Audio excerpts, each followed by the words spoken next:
Our juicy signature chicken or crispy tenders. And every day all over town, Colonel Sanders and his boys are cooking up the answer.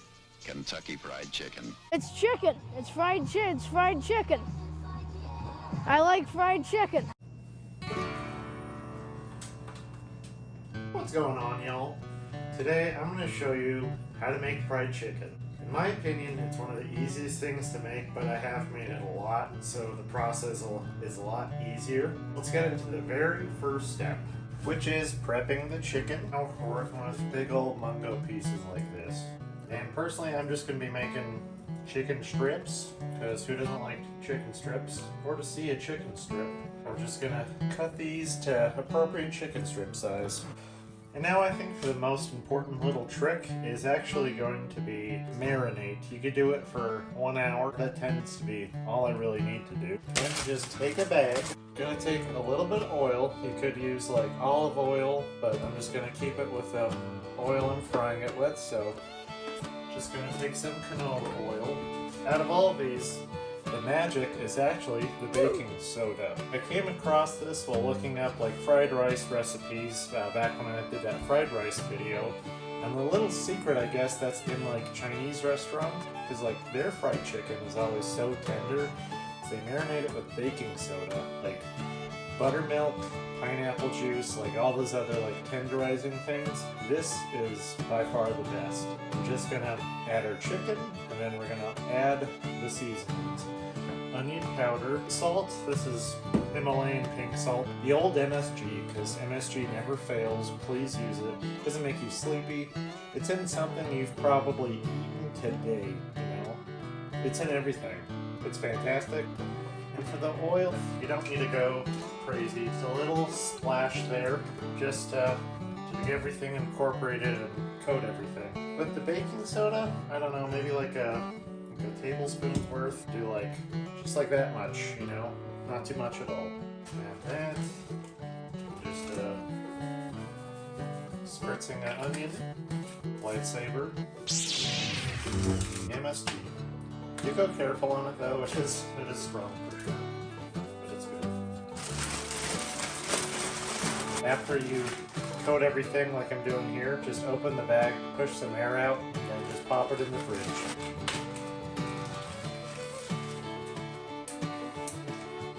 Alright, then see you in 1 hour. Now let's get our frying processes going. If you have access to an electric wok, this is by far the best means of frying that I have come across. I've used a cast iron, other pots and pans. This one tends to keep it the most consistent heat throughout the whole thing, and the bottom doesn't burn up as easily and ruins the whole frying oil. For the oil, some standard motor oil, some canola oil. You're going to want to fill this up so it's deep enough to submerge stuff that you're frying. I don't know, 1 inch or 2 deep? That'll just depend on you. And if you've never fried before, you know, it's not that scary. You just got to be careful with it. So we're going to let that come up to temperature. That's going to be about 350 to 375. I'll let that go for a little bit. Now to prepare our dry dredge and our buttermilk bowl. So for the dry dredge, I usually do about 2 cups of just all-purpose flour. 1, 2. Now we're going to season our flour. Let's start off with just the easy salt. Maybe like a tablespoon worth. And I like to use white peppers, just a bit spicier. Also about a tablespoon's worth or so. Maybe a bit more, I don't know. Garlic powder, about the same amount. And then paprika. Whew, makes me sneeze. And just a little bit of cayenne pepper. So the moral of the story is, add seasoning to the dry stuff. If your flour is just flour, it's not going to have a lot of taste. Easy enough. Then the buttermilk is just buttermilk. Just enough in there so you could fully submerge the chicken. Trying to incorporate spice, I'm just going to add one of my favorite hot sauces. It's a Yucatan Sunrise Habanero pepper sauce. Really love this stuff. You should be able to find it. It's pretty common, I would hope. Into the buttermilk. and you're just gonna bring that all together. Then I'd also advise setting up so that you're ready. Pull out your chicken. Just doing a type of like a drip tray, pretty much. Usually just like these grates. I just have a bunch of them, so that always comes nice and handy. And then as far as the chicken goes that's marinating with the baking powder, somebody told me, like, oh, don't you dry that off or like pat it down, wash it or anything? You totally can. The one time I've done this before, I had like zero stomach problems with the baking soda on the chicken. After I cook it, for sure. I mean, if you ate raw chicken with baking soda on there, that's on you, man. It should be just fine. I do have an iron gut, so I'm not the best representative to let you know if that's the right thing to do. We're just going to start off by putting the chicken in the flour, then into the buttermilk, and then back into the flour just to build up like a layer of crust on there. Oil should be nice and hot right now, but a good way to figure out if it's good for frying is if you take like a wooden skewer or toothpick and dip it in, and if it bubbles, then it should be plenty hot to fry. So let's start this dredging process. You're going to want to really pack in the chicken into the flour. Leave absolutely no dry spots. This is most crucial before you put it into the fryer, okay? So see, completely coated. We're going to dip it into the buttermilk. And we're going to bring it back to the flour. Really, really pack in the flour. Right, so there's our chicken. We're just gonna put it in the fryer. I'd recommend 5 to 8 minutes per piece.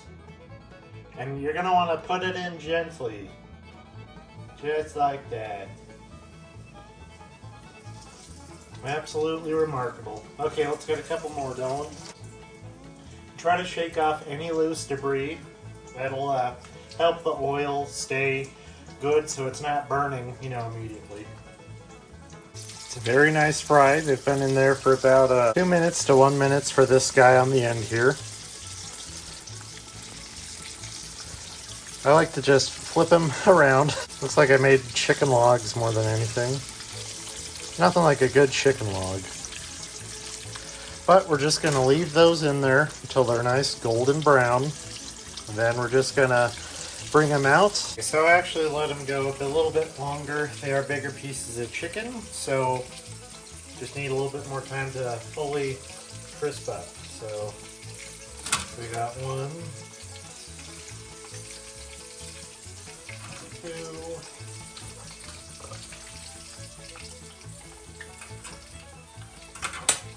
3 chicky strips. I don't know if it means anything, but I find it most effective right out of the fryer to give them a season, just so it sort of like cooks in a wee bit more. Put some onion powder on that bad boy. And since I'm a spicy boy, we'll also add cayenne pepper for a little bit of spice. All right, now for the last couple batches.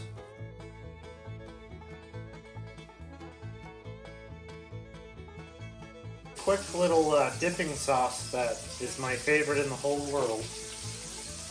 Of course, it's the mayonnaise. That's Dredge in the background. So we're gonna go mayonnaise. Just a bunch of it, so we have a lot of dipping sauce. Then spicy chili crisps, just a spoonful. This much, you're gonna, like a lid full of just lime juice.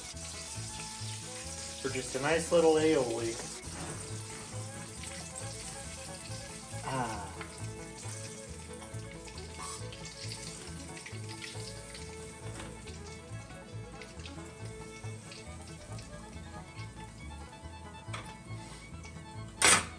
Turn that heat off. Last bit of seasoning.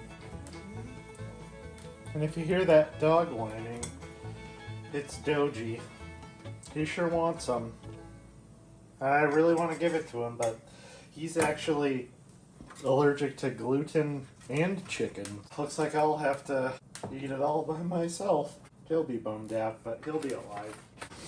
Freaking tight. These turned out so good. The baking soda made these things just pull apart like nothing. Completely tenderized the chicken. I let it go for 2 hours because I was drawing, and this came out fantastic. I don't know if it correlates, but the baking soda with flour, I don't know, the crust on it is just insane, you know. So the most important part now, just letting them cool down so that you don't burn a hole in your mouth when you eat them. Alright, so the astute one of you guys out there that will probably notice there was 9 chicken strips. There's 7 now. Well, I already ate 2 of them because they were so flippin' good. That's my little recipe. These guys have been sitting out a bit longer, but check this out. That crunch is great, yo. So yeah, hope you like my recipe. Let me know if you try it out yourself, how good it is. And have yourself a great day, and make sure to go for a walk and eat a salad after this. Bye-bye.